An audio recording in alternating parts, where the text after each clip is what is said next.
Osuna alongside Timothy Bradley. We bring you our co-main event of the evening. Jerwin Ancajas defending his world title for the first time fighting in Mexico. 8th world title defense. He'll be taking on Miguel Gonzalez of Santiago, Chile, who's fighting for the first time for a world title. I imagine a lot of nerves on that young man right now. Bernardo Ancajas has fought everywhere. He's fought in China, U.S., Australia, North Ireland. I mean, this man has no problem fighting you in your home country, wherever you from, your hometown, it doesn't matter. Have ring will travel. That's the Navy man's, his theme. I mean, this guy is not afraid to go anywhere. No. As you mentioned, he's an international traveler. He just received a promotion to Senior Chief Petty Officer in the Philippines Navy Reserves on August 19th. So even though he couldn't fight because of visa issues of his opponent, he still kept busy, and that boot camp mentality is what you can see the great shape he's in. That's right. Now, what's the pitfall of preparing? It was already a long camp that he had for November 2nd. I remember talking about that.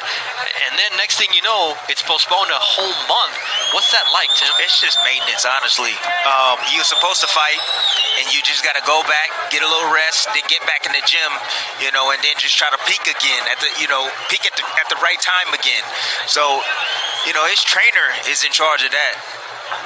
Yeah, he's got a trainer who's been with forever, Jerwin Jimenez, since his 4th pro bout in 2010. And as well, for his last few fights, he's got a conditioning coach as well as a nutritionist. And you gotta have that. The last couple times, he's looked a lot better, because there was a point where we saw him come into one of our fighter meetings and he was done. I mean, you gotta have that. A champion must have a nutritionist or someone that can, cook his meals for him, and also a strict coach to work hand in hand with the trainer on the boxing as well.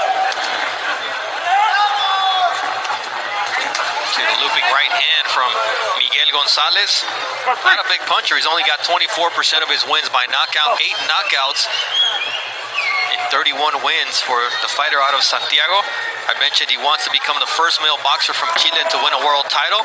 And I mentioned the male fighter because Carolina Rodriguez, she won the female IBF bantamweight title and then vacated it, but she was Chile's first ever world champion.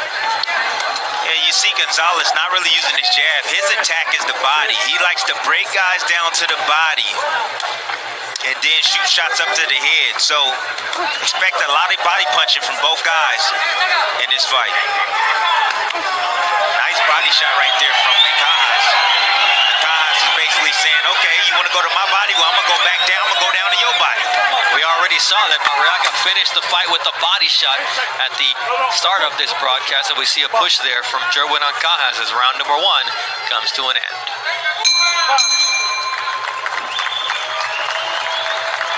So his trainer, and Johnny Navarrete, comes from a long lineage of boxers and a boxing family, so it just runs in their blood, and together they've gotten this far and they want to keep going further and further.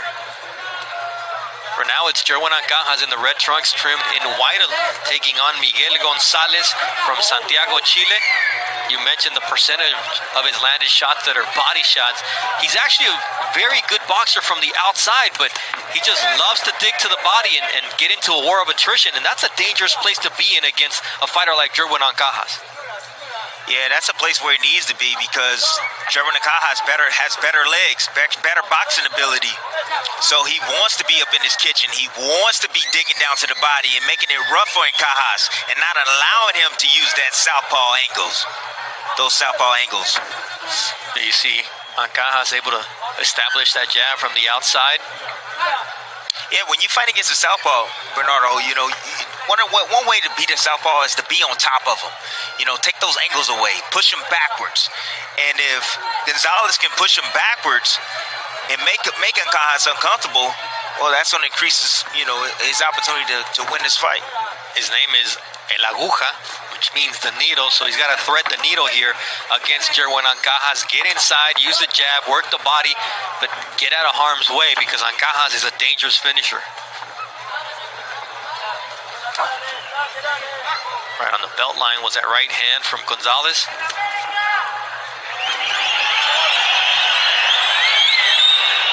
Ancajas can be hot and cold. In his last fight against Ryuichi Funai, he looked spectacular. Yes, he did. And before that, you were not at all happy with his previous performance, a draw against Alejandro Santiago in his 6th title defense. No, I wasn't too happy, but his last showing, he showed a lot of improvement. He looked strong.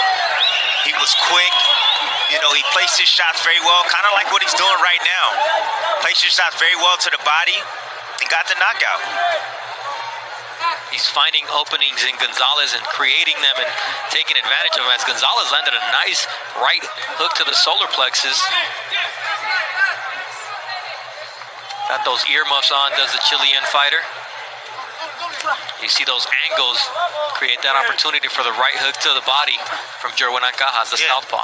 Yeah, that's a nice little wrinkle right there from Ancajas. Beautiful shots right there. Look at going down to the body, and as your man leans a little bit forward in the pocket, what does Ancajas do? Lift him up with the uppercut.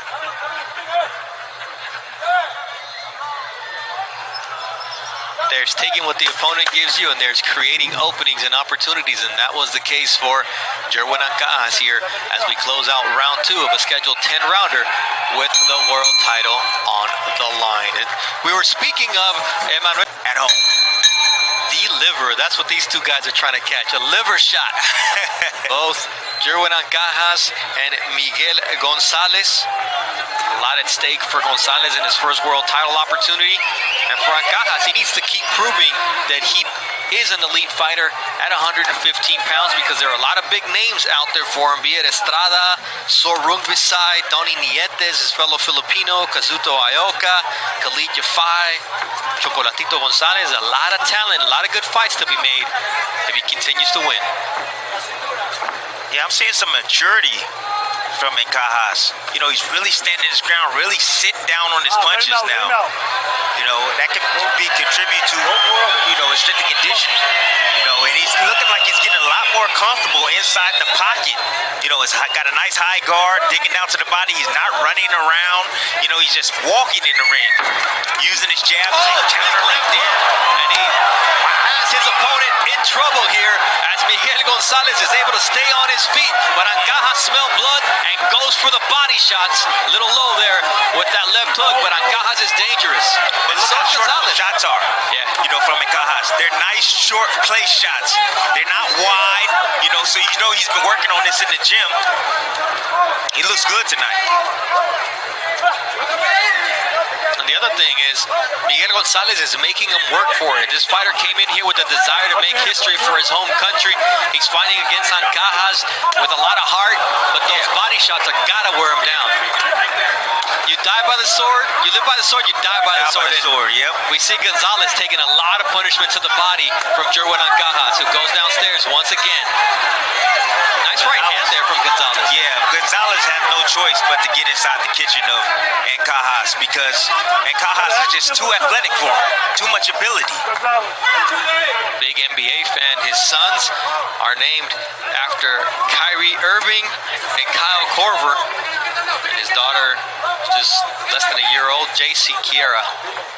So that's his inspiration. He keeps him back home in survival camp, but the last 2 fights he's been going to the naval base to do his work, and you can tell the difference in the maturity level that you've mentioned and his improvement in boxing. A man trying to knock out Gonzalez. That's exactly what Ancajas is trying to do. He's sitting down, he's right in front, and Ancajas is the way he normally fights. He's a counterpuncher. That's what he likes to do. He's a counterpuncher, but now he wants to be first. He wants to respond, and he's trying to hit hard tonight. He's trying to knock out Gonzalez.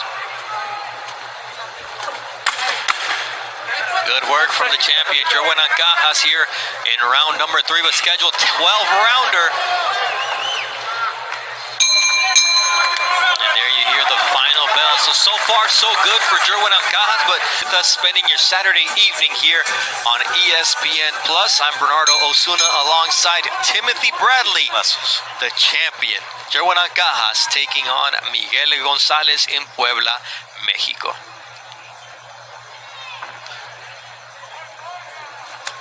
Ancajas now on the hunt. You mentioned it, the way he closed out the previous round, and now how he comes out for round 4.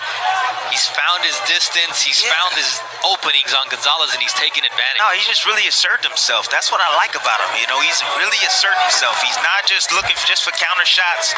You know, he's trying to lead, and he's trying to be defensive at the same time, and then lead again. Jim Bradley being effusive with his praise of Jerwin Ancajas. Let's get this on tape. The fans in Mexico, though, expecting a lot more. And they're letting both fighters know here in round 4. It's been an entertaining fight so far. Ancajas has a nice jab. When he uses it, it's definitely effective for him. Setting up the backhand right there. And every now and then you see Gonzalez, he'll jump in there, he'll leave himself wide open, and Ancajas will take advantage of it. Ancajas lands 5 of 25 jabs per round. There you see that leaping punch, reminds us of Teofimo Lopez. Yeah, it was a leaping punch, but typically Ancajas would get hit with a shot like that, but he did this time. He held that phone. Going back to the jab numbers, junior featherweight average is 2 landed of 16 thrown, so Ancajas is usually way above those numbers. He's keeping to that trend tonight. Likes to use that jab to set up everything, especially those body shots that he's so good at.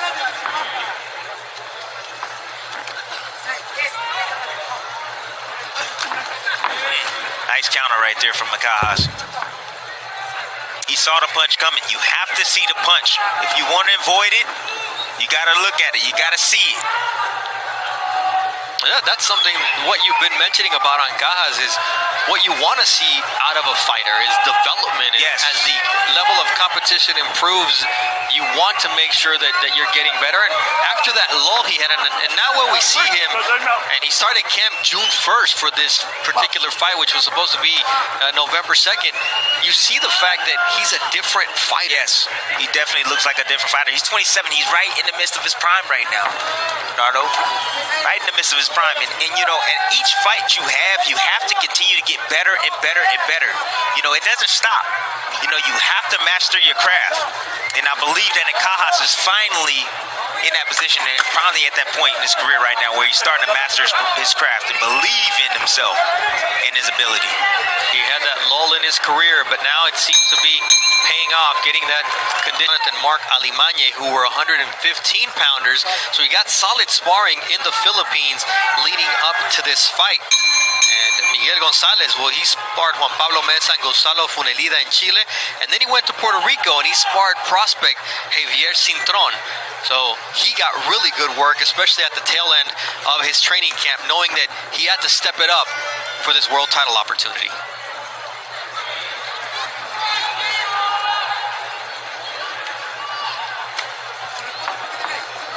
When in doubt, stick out the jab. That's exactly what Jerwin Ancajas did. That's exactly what you have to do, you know, especially in dead spots. You know, the young fighters out there that's just, you know, sitting there posing in front of each other, get your jab working. You know, if you get your jab working, it's going to set up things for you. Nice counter right there from Gonzalez, who I was watching some of his fights in Chile, and the Chilean commentators were saying he's so good when he boxes, but he loves to be on the inside. And right now you see his effectiveness fighting from the outside. The fans not digging it.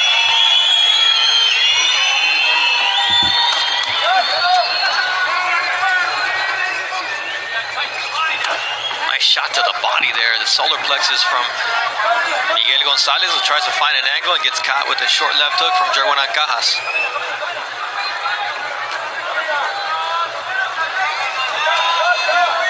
Little low with the left hook from Gonzalez. Hit the leg of Jerwin Ancajas.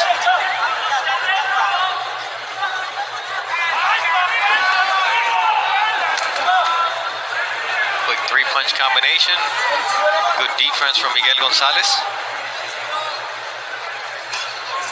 See the total punches thrown so far, and Ancajas just a lot more active, a lot more effective, and 3% more accurate so far through the first 4 rounds of this scheduled 12-round fight. Almost a clash of heads right there. Both guys exchanging.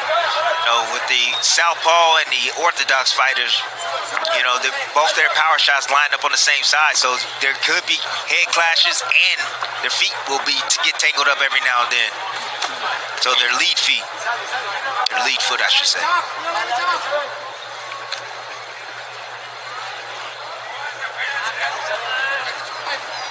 We're talking about the power punches. Ancajas landing at a 50% clip with 76 of 153 landing. Not bad for Gonzalez. He's landed 34 of his 92. It's just Ancajas more active, more accurate, and I would say more powerful. Yeah, he's more powerful, Bernardo. He's kind of seemingly taking this round off right now.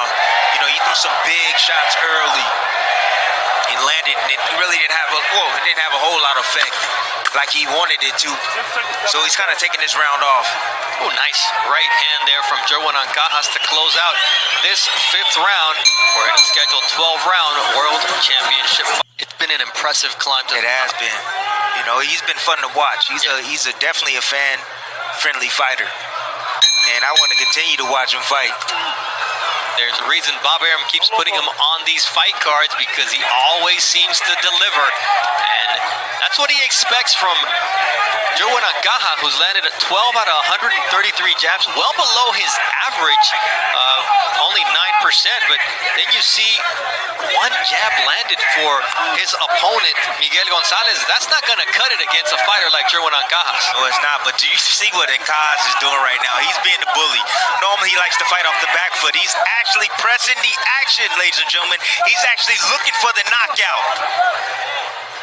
This is a different Ancajas, Jerwin Ancajas. He took that round off. You mentioned it. Oh, headbutt warning there from Wayne Hedgepeth, the 3rd man in the ring. But yeah, he wants to put on a show. He wants to prove to the other guys at 115 pounds that he is a force to be reckoned with. And boy, there's a lot of talent at that junior bantamweight division.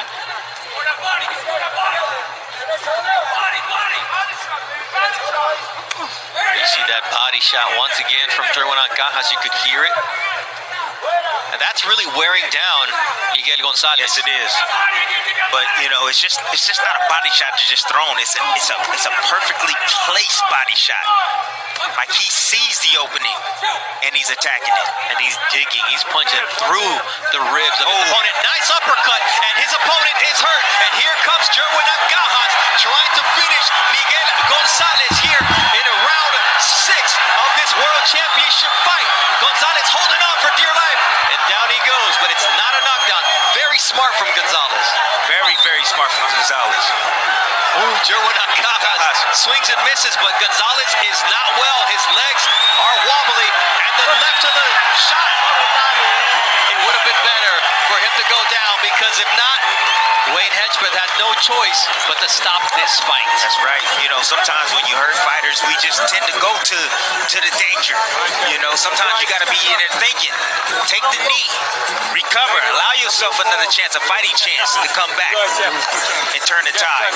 We talk about the lack of experience in big fights, and that may have come back to haunt Miguel Gonzalez. When he was hurt, if he goes down by those shots, that's fine. Or even takes a knee. But instead, he gets pummeled. I've been in fights where I knew I was hurt, and I knew if I got hit with one more big shot, that I need to take that knee before that shot happens. That would have been a perfect time right there for Gonzalez to take the knee. He just allowed Ancajas to continue to tee off without throwing a single punch. This was smart. He took Ancajas down with them. Wayne Hedgepeth said it's not a knockdown. Right. But then what happened after that, Tim, was lack of experience. Definitely lack of experience, Bernardo. But you see Ancajas just letting his hands go, just waiting for the referee to step in and do his job to protect the fighter Gonzalez. Great performance from Ancajas. And there you see what a gentleman. And you see Miguel Gonzalez complaining, saying, yeah, but I understand, but he stopped it too quick. You got to protect yourself, and you got to show the referee something. And he did neither of those. And that's why the fight was... Damas y caballeros, el tiempo 1 minuto y 53 segundos del sexto asalto. Ladies and gentlemen, the official time, 1 minute 53 seconds of round number 6. El ganador por knockout